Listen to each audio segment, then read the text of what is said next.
প্রথমে ডাকা হলো এবং বসতে বলা হয়েছিল।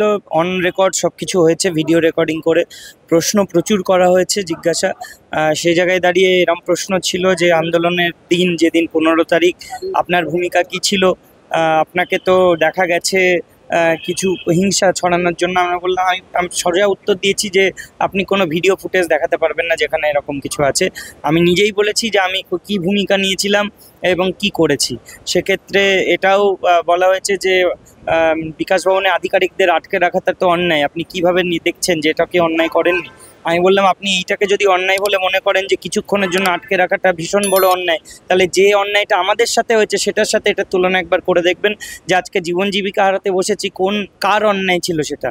তো আর আরও প্রশ্ন হয়েছে যে আন্দোলন আগামী দিনে আপনারা কি চালাবেন? আমি বললাম, যতদিন না ন্যায় বিচার পাচ্ছি বা আমরা চাকরিটা ফিরে পাচ্ছি ততদিন আন্দোলন চলবে। এটাও বলা হয়েছে যে আইনি পথ তো আছে, আন্দোলনের পথ কেন বেছে নিলেন?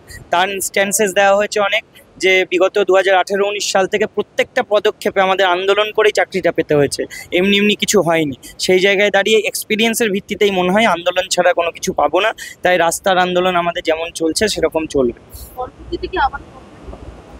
হ্যাঁ, অবশ্যই বলা হয়েছে যে পরবর্তীকালে যদি ডাকা হয় সেটা আপনাদের জানানো হবে। আমরা বলেছি পূর্ণ সহযোগিতা করব। লাস্টে এটাও বলেছে যে অ্যারেস্ট করা উচিত কি উচিত না বলে আপনার মনে হয়। তা আমি উত্তর দিয়েছি, আপনার যদি মনে হয় অ্যারেস্ট করা উচিত আপনি এখনই করতে পারেন, তবে আমার মতামত যদি বলেন তাহলে আমরা কোনো চোর ডাকাত খুনি নই। তো সেই জায়গায় দাঁড়িয়ে যোগ্য হয়ে আমার মনে হয় না এমন কিছু ঘটে গেছে যেখানে অ্যারেস্ট করার ব্যাপার কিছু আছে বলে।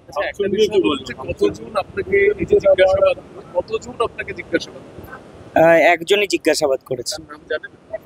নাম আমি কাজী সামথিং, আমি ঠিক মনে করতে পারছি। রফিকুল ইসলাম বা এরকম কিছু ছিল, কাজী রফিকুল ইসলাম। পুরোটাই ভিডিও রেকর্ডিং। না, হ্যাঁ অবশ্যই ওই গেট সম্পর্কিত প্রশ্ন করা হয়। আমি বলেছিলাম যে আমি কিছুর সঙ্গে জড়িত নই, কোনো ফুটেজ দেখাতে পারবেন না। যদি মানে তাহলে কেন এরকম বলা হচ্ছে সেটা আমার জানা নেই। এই যে প্রক্রিয়াটা, এটা কত